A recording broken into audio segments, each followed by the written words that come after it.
1852년에 알제리에서 죽은 존 하워드 페인이라는 사람의 유해가 31년 만에 미국 뉴욕항에 도착하게 되었습니다. 그날 그 항구에는 미국 대통령과 국무위원들, 상하원 위원들, 그리고 다수의 국민들이 나와서 그 유해를 환대하며 조의를 표했습니다. 무슨 일이 있었을까요? 바로 이 사람은 즐거운 나의 집이라는 노래를 작사한 사람이었기 때문입니다. 즐거운 곳에서는 날 오라 하여도 내 쉴 곳은 작은 집, 내 집뿐이리. 내 나라 내 기쁨 길이 쉴 곳도 꽃 피고 새 우는 집, 내 집뿐이리. 이 노래는 가족의 소중함을 일깨워준 노래입니다. 영어에서 가족을 패밀리라고 부릅니다.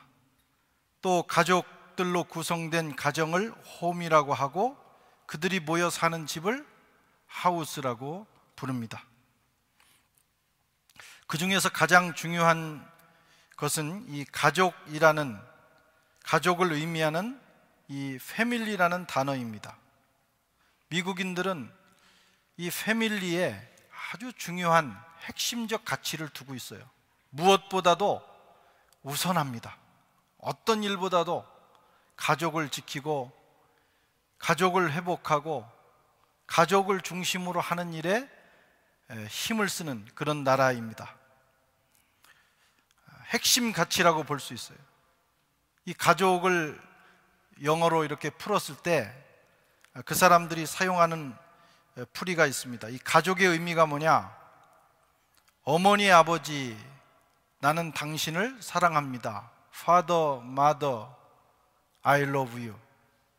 그 앞에 첫자, Father의 FA, Mother의 M, 그 다음에 I love you, 이렇게 해서 패밀리라는 단어를 표현을 합니다. 상당히 의미가 있다고 저는 생각을 합니다. 가족이 뭐냐? 부모와 형제가, 자녀들이 함께 모여서 서로 사랑하는 공동체, 부모, 형제들이 사랑으로 구성된 공동체, 그것이 바로 가족이라고 하는 것입니다. 여러분, 이 시대는 이 가족의 소중한 가치가 점점 희석되어 가는 시대입니다.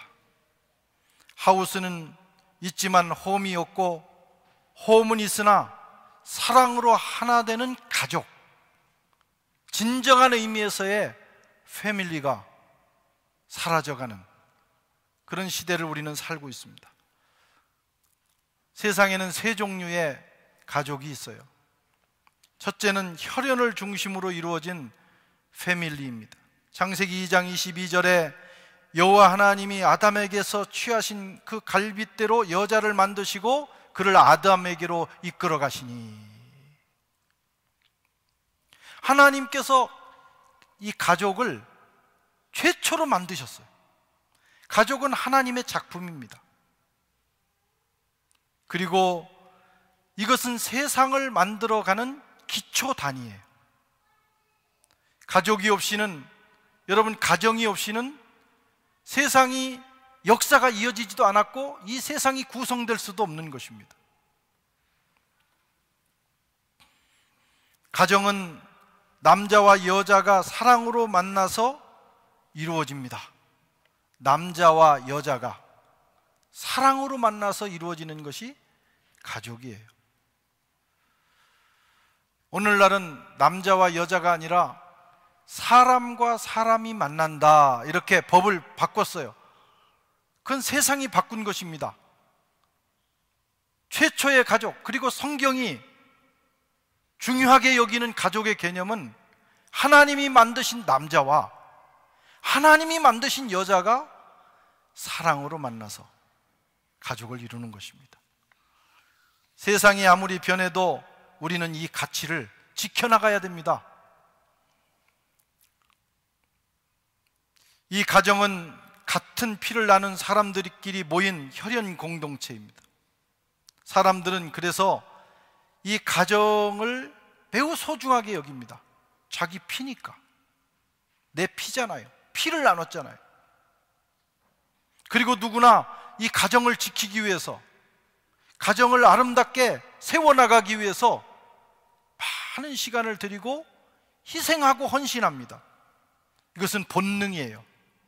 아무리 나쁜 사람도, 세상에서 나쁜 짓을 하는 사람도 가족을 위해서 그런다는 거예요. 그런 사람도 자기의 가족, 자기의 자식, 자기의 부모는 소중히 여길 줄 알아요. 그 본능조차도 거스르면 그걸 사람이라고 하지 않습니다. 금수와 같은 존재가 되는 거죠. 이 혈연으로 이루어진 이 가족 공동체는 참으로 귀한 것입니다. 그런데 여기에는 한계가 있어요. 어떤 한계냐? 폭이 좁다는 거예요. 우리가 서로 사랑하는데 피를 나눈 사람들끼리만 사랑합니다. 우리나라 같은 친족 개념이 강한 공동체, 그런 나라, 우리는 만나면 처음에 나이도 묻지만 성도 묻습니다. 따져보는 거예요. 같은 김씨냐, 박씨냐, 성씨냐. 그게 또 같으면 굉장히 기분 좋고, 또 물어가지고 그 조상이 누구냐, 피를 확인하는 거예요. 피를. 하지만 이 가족 안에서 이루어지는 사랑과 관심, 그 가족이라고 하는 것이 피가 흘러가도 아주 멀리 가지는 못한다는 거예요. 그저 자기 가정, 또는 길게 가봐야, 널리 가봐야, 우리나라 친족 개념으로는 가족이 뭐냐면 친가 쪽으로는 8촌, 외가 쪽으로는 4촌입니다. 이게 법적인 가족이에요. 사실 이 범위를 넘어가면 우리의 사랑과 관심을 집중시키기가 어려워요.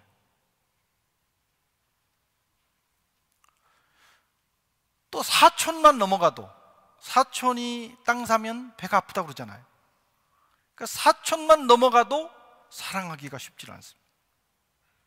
그래서 이 혈연으로 이루어진 가족은 아주 소중한, 정말 인간사를 이루어가는 기초 공동체지만 지극히 한계를 가지고 있다는 거예요. 우리가 이 가족에게만 집중하면 이 세상이 어떻게 되겠습니까? 우리는 더 널리 관심을 갖고 사랑해야 될 또 다른 존재가 있다고 하는 것을 알아야 합니다. 두 번째로 성경이 우리에게 보여주는 패밀리는 율법을 중심으로 한 패밀리가 있다는 거예요. 그것은 바로 이스라엘 공동체입니다. 이스라엘의 가치는 하나님의 말씀인 율법, 토라를 중심으로 모인 공동체.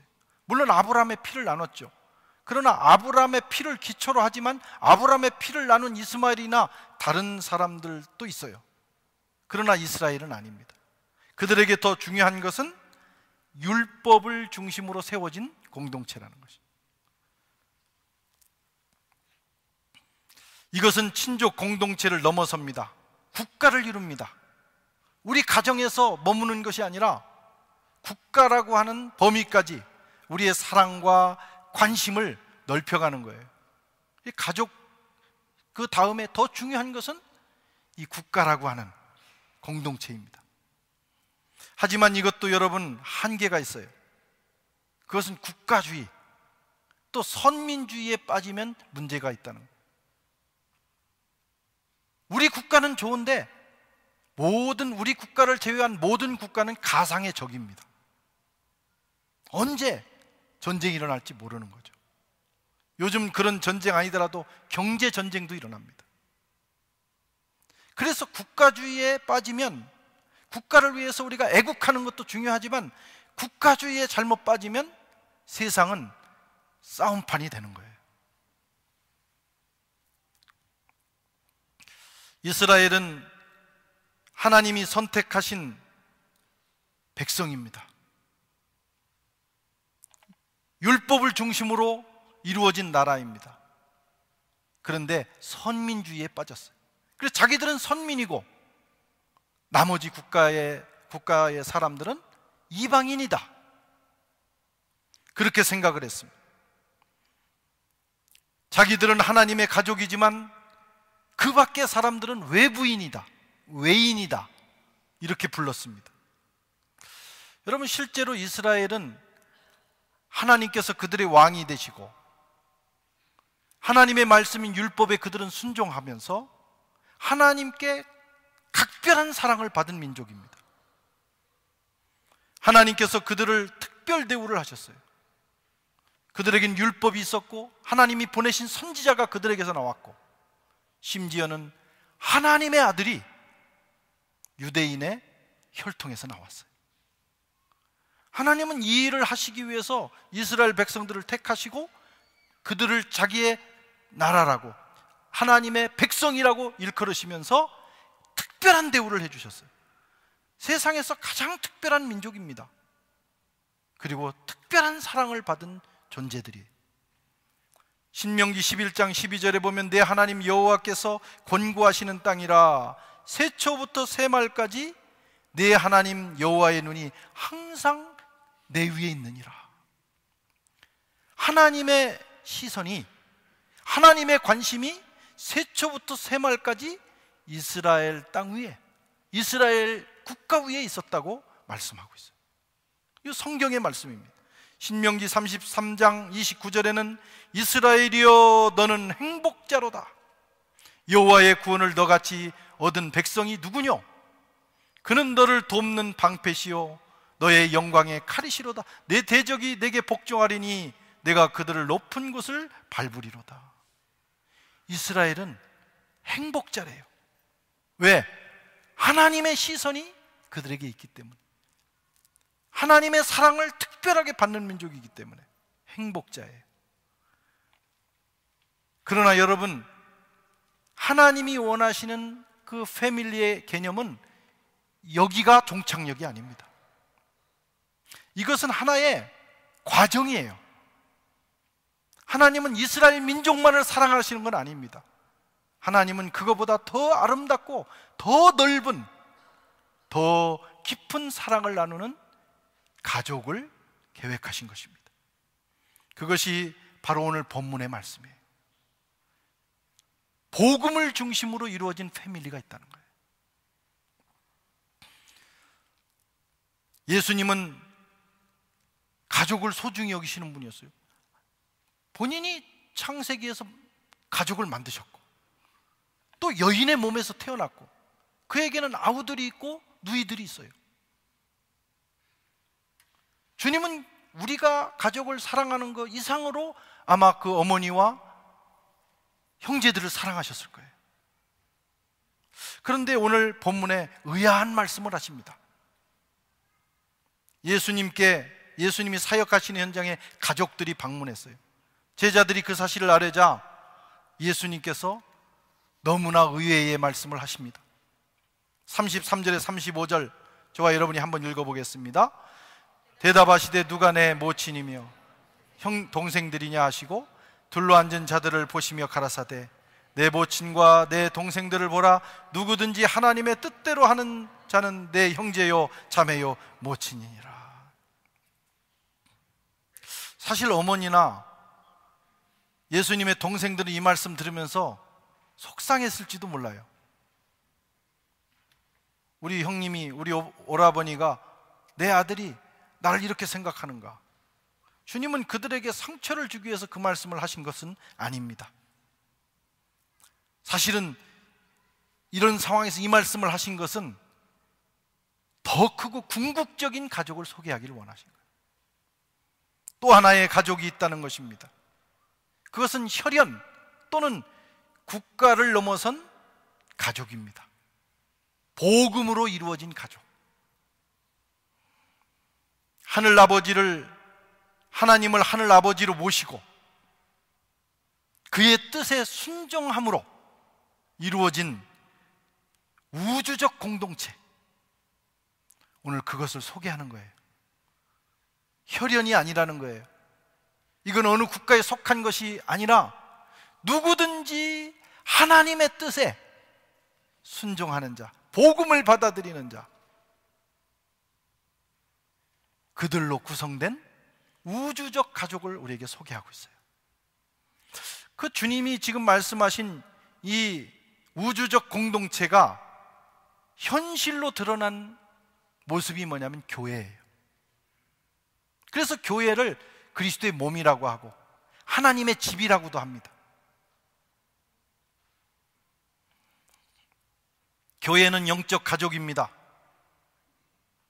예수 그리스도의 피로 용서받고 하나님의 자녀가 된 사람들이 모인 공동체, 하나님을 아버지라고 부르는 이들이 다 모여서 한 가족을 이루는 것입니다. 우리가 사실 성도 다르고 부모도 다르고 피도 다르고 다 다르지만 우리는 교회에 모여서, 교회라는 공동체에 모여서 하나님을 아버지라고 부릅니다. 그리고 우리 서로 다 형제 자매들이 된 거예요. 가족이 됐다, 이런 말씀입니다. 하나님이 우리의 아버지가 되셨어요. 예수님은 우리의 맏형님이 되셨어요. 성경은 맏아들이다 그럽니다. 그 얘기는 우리 모두가 둘째, 셋째, 넷째 이렇게 된다는 거예요. 큰 오빠예요, 예수님이. 여러분들에게 큰 형님이에요. 이렇게 해서 하나의 공동체를 우리가 이룬 것입니다. 예수님께서는 히브리서에 의하면 우리를 형제라고 하는 것을 부끄러워하지 않으셨다. 사실 우리도 살아가면서 형제 중에 부끄러운 사람도 있어요. 그래서 내 형제라고, 내 동생이라고 이렇게 내세우고 싶지 않은 사람이 있을 수도 있어요. 솔직히 말하면 주님의 수준에서 우리는 그런 사람들입니다. 우리의 모습, 우리의 형편이 주님하고는 비교할 수 없는 거예요. 그런데 그것을 부끄러워하지 않는다는 거예요. 여러분, 이게 은혜입니다. 너는 내 형제다, 저는 내 자매다. 주님이 부끄러워하지 않고 자랑스럽게 내세우는 존재가 바로 우리가 자격이 있어서가 아닙니다. 은혜 안에서 그분이 우리를 품어주시고 한 가족을 만들어 주신 것입니다. 이것은 혈연을 초월하고 국가와 민족을 초월합니다. 복음 안에서 우리는 우주적 가족을 만난 거예요. 에베소서 2장 19절에 보면 그러므로 이제부터 너희가 외인도 아니요, 에베소 사람들은 본래가 이방인이었어요. 하나님의 약속에서 제외된 사람들. 그런데 복음 안에서 새로운 선언이 오는 거예요. 이제부터는 복음 안에서 너희는 외인이 아니다, 손님도 아니다, 오직 성도들과 동일한 시민이요 하나님의 권속이다, 가족이다, 이런 말씀입니다. 아멘. 그것이 교회고, 하나님께서는 그런 가족을 만드시기 위해서 그 아들을 이 땅에 보내신 것입니다. 저와 여러분들은 선한교회라고 하는 지역교회에 속해 있어요. 여러분, 하나님의 가족은 하나입니다. 하나. 예수님의 몸은 하나예요. 그런데 우리가 시공을 초월할 수 없으니까 문화와 지리적인 한계를 가지고 있기 때문에 불가피하게 지역교회가 형성이 되는 거예요. 파리에는 선한교회가 있고 뽕레프가 교회가 있고 장로교회도 있고 침례교회도 있고 또 다양한 모습으로 존재합니다. 어떤 교회는 차분하게 예배드리는 거, 어떤 교회는 열광조로 예배드리기도 하고, 어떤 교회는 젊은이가 많이 모이기도 하고, 어떤 교회는 노인들이 많이 모이기도 하고, 다양한 색깔로 존재하고 다양한 모습으로 존재하지만 여러분, 다 합쳐서 우리는 하나의 교회이고 하나의 가족입니다. 그래서 지금은 이렇게 우리가 살아가지만 천국에서 우리가 만나면 다 형제 자매로 한 집에 살게 될 거예요. 그래서 서로 관계를 잘 하면서 사는 것이 좋습니다. 우리는 지역교회지만 우주적 공동체에 속해 있어요. 이 우주적 교회라는 말을 유니버설 처치라고 합니다. 그 교회는 딱 하나예요. 이걸 신학적인 용어로 말하면 거룩한 공교회라고 부릅니다. 캐톨릭 처치, 그런 뜻이에요. 우리는 캐톨릭 처치 그러면 저 천주교회구나 이렇게 생각하지만, 캐톨릭이라는 말을 천주교의 독점물이 아닙니다. 보편적 교회, 우주적 교회, 공교회, 그런 뜻이에요. 그럼 캐톨릭, 천주교회는 뭐냐? 로만 캐톨릭 처치예요. 우리는 뭐냐? 엄격하게 말하면 프로테스탄트 캐톨릭 처치, 이렇게 부르면 되는 거예요. 근데 그게 좀 복잡하니까 천주교회는 캐톨릭 처치고 우리는 프로테스탄트 이렇게 부르는데, 엄격하게 말하면 모든 교회는 캐톨릭 처치, 우주적 교회, 공교회인 것입니다. 그래서 우리가 각 교회에 속해 있고 다양한 모습으로 존재하지만 우리는 한 교회이며 하나의 가족임을 믿습니다. 그게 교회의 공교회성이에요. 이 지상에 존재하는 모든 교회는 하나의 교회입니다. 그리고 한 가족입니다. 아멘. 기독교 역사에 많은 이단들이 나타났어요. 그 중에 21세기에 두드러진 이단은 뭐냐? 교회론적 이단이에요. 들어보면 틀린 게 없어요. 우리가 배운 그대로예요. 그런데 가만히 보면 교회에 대한 개념이 달라. 이것도 이단이에요. 특별히 공교회, 이 이단의 특성은 공교회에 대한 개념을 파괴합니다. 그래서 아주 노골적으로 얘기하든지 아니면 은연중에 얘기하든지 어떤 생각을 하냐면, 우리 교회만 옳다, 우리 교회를 떠나면 구원에서 떨어진다, 그런 두려움을 주거나 그런 개념을 가지고 교회가 운영되는 경우가 있어요. 그건 이단 사이비의 길에 발을 들여놓은 것입니다. 교회론적 문제가 온 거예요. 그러다가 조금 더 지나면 이런 표현을 보통 씁니다. 우리 교회는 이렇고 기성교회는, 우린 기성교회와 달라. 무슨 다른 교회가 기성복입니까? 무슨 정통교회를 그런 사람들은 기성교회라고 하면서 차별화시켜요. 서로 약간의 차이가 있고 색깔이 다를 수 있지만 틀린 것은 아닙니다. 우리 모두가 우리 교회나 뽕레프 교회나 한국에 있는 어느 교회나 다 같은 그리스도 안에 있는 교회라 이거예요.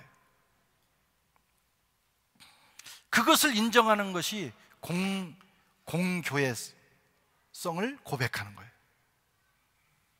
물론 이렇게 형제간에도 집안에서도 살다 보면 큰아들하고 작은아들하고 갈등하기도 하고 뭐 서로 경쟁도 하고, 부모 자식 간에도 경쟁하더라고요. 보니까 딸하고 엄마하고 막 싸우는 거 보면 되게 경쟁하더라고요.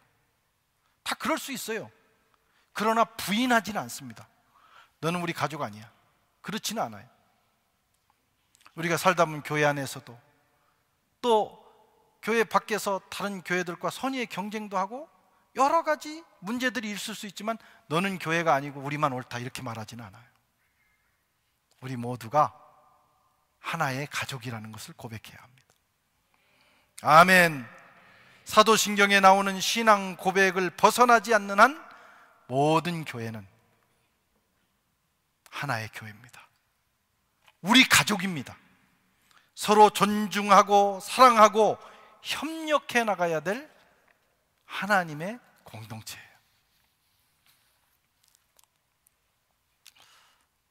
그것이 바로 주님이 이 땅에 이루고자 하시는 패밀리예요. 영적 패밀리. 사랑하는 성도 여러분, 저와 여러분에게는 아름답게 가꾸고 잘 지켜나가야 될 패밀리가 있어요. 두 가지입니다. 하나는 혈연으로 맺어진 우리 가정, 지켜야 합니다. 그리고 잘 세워나가야 합니다. 두 번째는 교회라고 하는 복음 안에서 맺어진, 예수의 피로 맺어진 교회라는 가족이에요. 이스라엘은 아니에요. 우리는 거기 속해 있지 않으니까. 이스라엘은 이스라엘의 문제입니다. 그러나 우리는 이 두 가지 가치를 기억하고 가정을 지키고 또 교회를 지키고 가정을 아름답게 꾸미고 사랑과 행복이 넘치는 가정, 은혜와 기쁨과 생명이 넘치는 교회, 그런 교회가 될 수 있도록 기도하고 헌신하고 노력해야 될 줄로 믿습니다. 그렇게 해서 세워진 가정과 교회를 명문가라고 부르는 거예요. 명문가. 기왕 우리가 어느 가정에 속해 있는데 우리 가정이 남들이 다 부러워하는 명문가가 되면 얼마나 좋겠어요. 여기 짧게 오셨다가 가시는 분도 계시고 평생을 우리 교회와 함께 하시는 분도 계시겠지만, 여러분 잠시 왔다가 몇 개월이라도 있다 가는 것은 역사입니다. 내가 몸담고 있는 교회, 지울 수가 없어요. 역사는.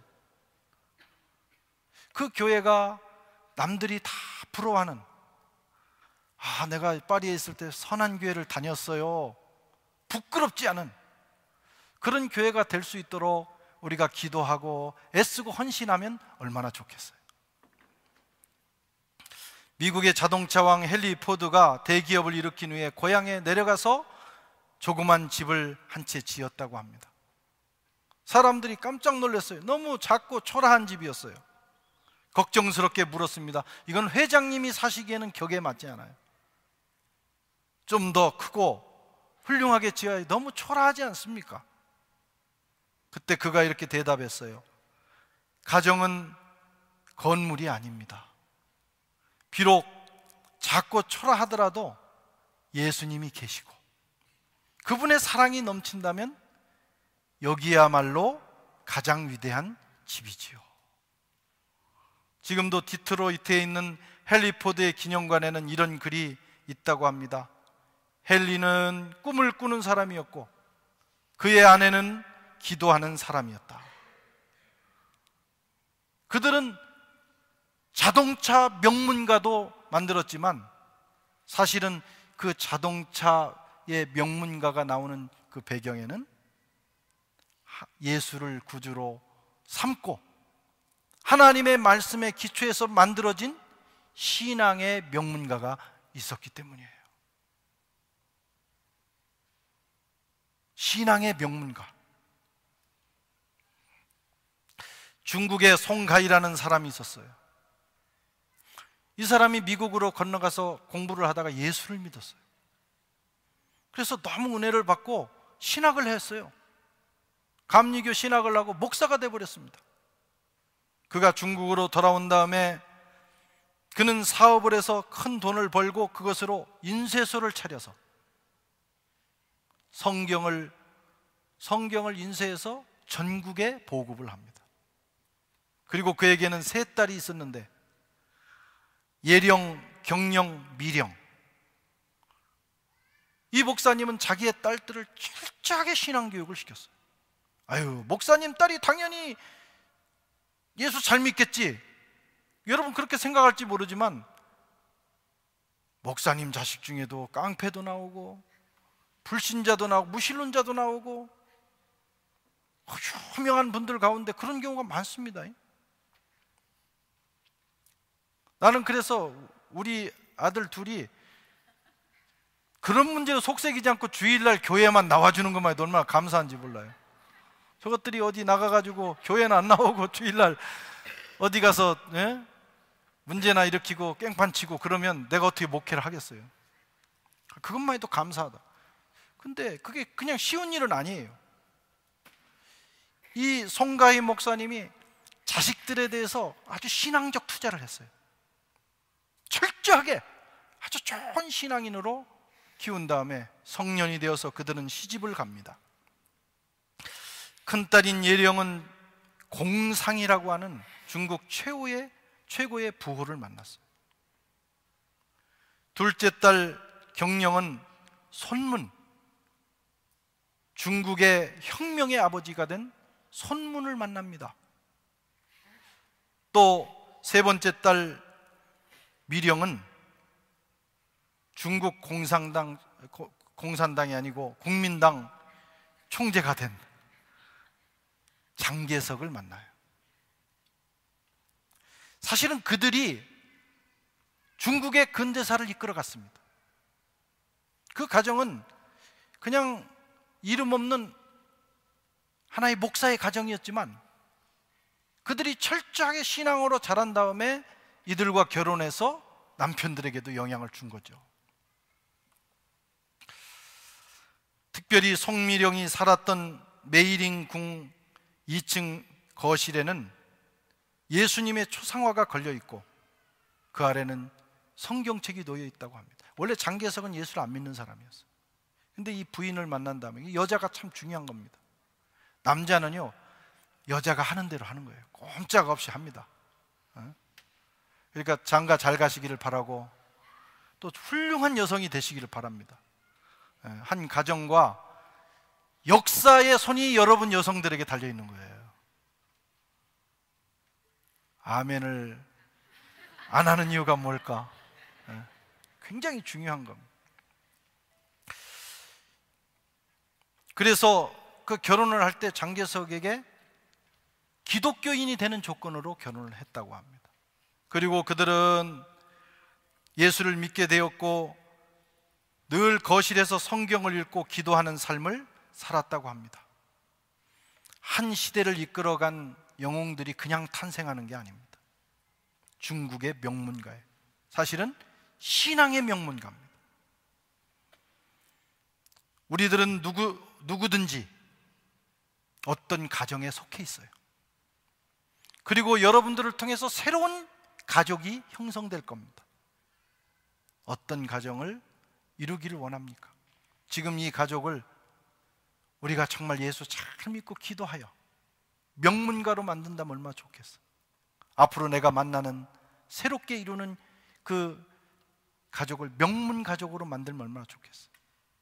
우리가 속한 교회가 말씀드린 대로 내가 그 젊은 날에 파리에 살았고 파리에 살 때 파리 선한교회 그 교회를 다녔어, 이렇게 자랑스럽게 말할 수 있는 그런 명문교회를 우리가 만들어가면 얼마나 좋겠습니까? 그런 역사가 저와 여러분에게 있기를 축원합니다.